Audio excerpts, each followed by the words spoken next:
நான் முதல்வன் அதை பற்றி குறிப்பிட்டு சொன்னோமா? மக்களை தேடி மருத்துவம், இன்னுயிர் காப்போம், நம்மை காக்க 48 குறிப்பிட்டு காட்டியிருந்தோமா? ஆக இவைகளெல்லாம் தேர்தல் அறிக்கையிலே சொல்லாமலேயே செயல்படுத்திக் கொண்டிருக்கிறோம்.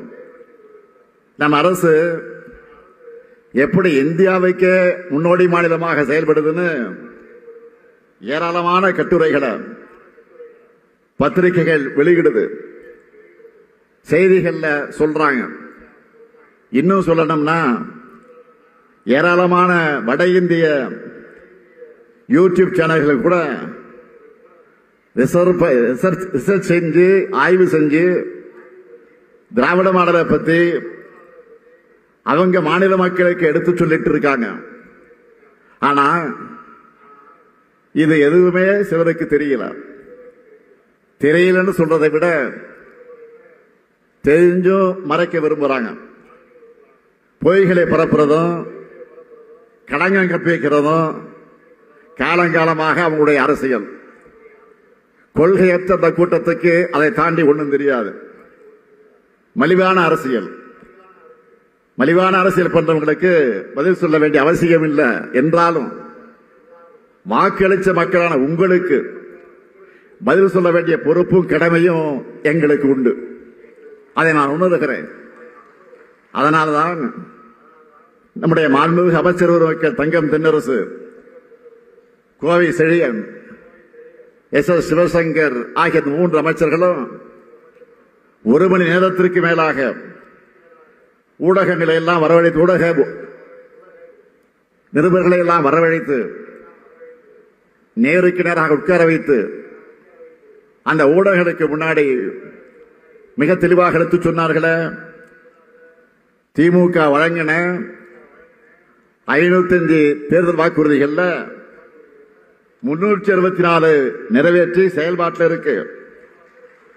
40 அறிவிப்புகள் அரசினுடைய பரிசீலனை இருக்கு. அந்த வகையில் மொத்தம் 404 திட்டங்கள் நிறைவேற்றப்பட்டிருக்கு. இது இல்லாம ஒன்றிய அரசின் பரிசீலனைக்காக நிலுவையில் இருக்கிறது 37 திட்டங்கள். 64 திட்டங்கள் இப்போதைக்கு நிதி காரணமாக எடுத்துக்கொள்ள இயலாத திட்டங்களாக இருக்குன்னு துறைவாரியா பிரிச்சு தெளிவாக மக்களுக்கு விளக்கி சொன்னாங்க. ஆனா நல்லதையெல்லாம் பார்க்க மாட்டேன், கேட்க மாட்டேன், உண்மையை பேச மாட்டேன்னு முடிவோடு இருக்கக்கூடிய எதிர்க்கட்சித் தலைவர் பழனிசாமி அவர்களுக்கு வழக்கம் போல இதெல்லாம் தெரியல. பொய்களை வச்சு கருத்துருவாக்கம் பண்ணலான்னு சிலர் நினைக்கிறாங்க. ஆனா என்றைக்குமே உண்மைக்குதான் வலிமை அதிகம். நாங்க கொடுத்த வாக்குறுதிகளை, நீட் விலக்கு போன்ற வாக்குறுதிகளை இப்போதைக்கு எங்களால் நிறைவேற்ற முடியல. நாங்க மறுக்கலையே, நல்லா கவனிங்க, இப்போதைக்கு நிறைவேற்ற முடியல. அதுக்காக நாங்கள் முயற்சி செய்யாமல் இருந்தோமா? முயற்சி செய்யாமல் இருக்கிறோமா? ஆட்சி பொறுப்புக்கு வந்த உடனே நீட் விலக்குக்கு சட்டமன்றத்தை சட்டமேற்றி அனுப்பினோம்.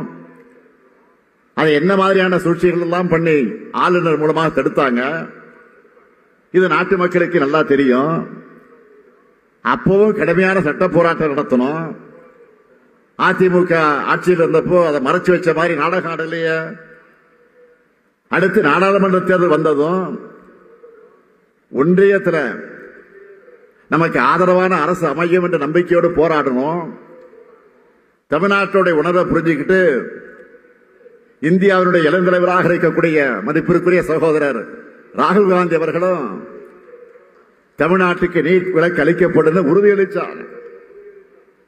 தமிழ்நாட்டு மக்களான நீங்க புதுச்சேரி உட்பட 40 தொகுதிகளில் இந்தியா கூட்டணிக்கு வெற்றியை தந்தீங்க.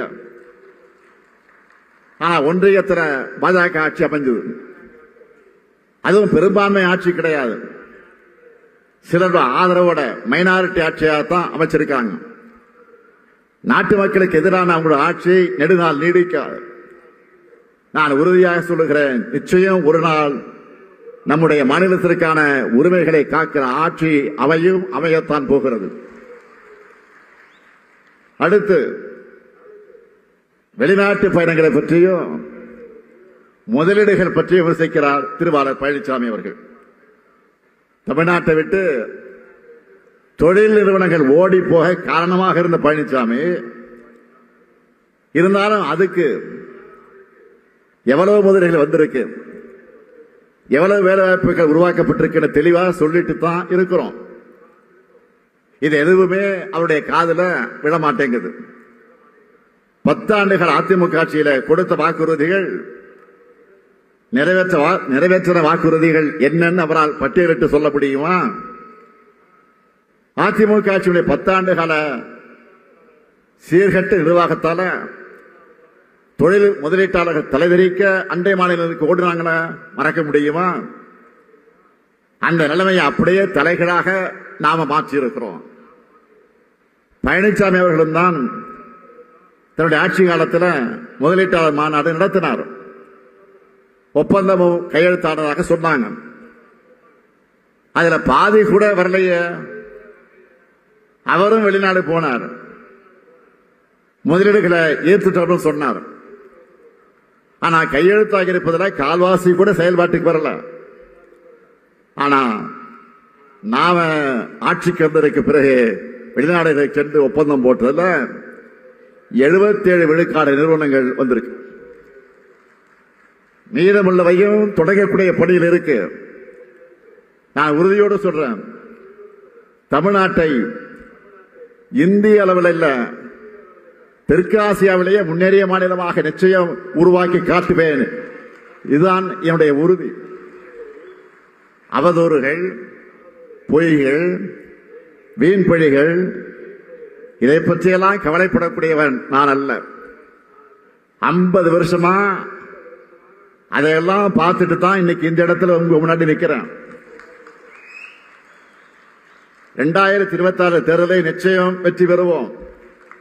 அடுத்து நம்முடைய திராவிட மாடல் ஆட்சி தான். மக்கள் தயாராக இருக்காங்க. திராவிட முன்னேற்ற கழகத்துடைய மக்களாட்சி காலமெல்லாம் தொடரும். தமிழ்நாடு மேலும் மேலும் வளரும். நன்றி, வணக்கம்.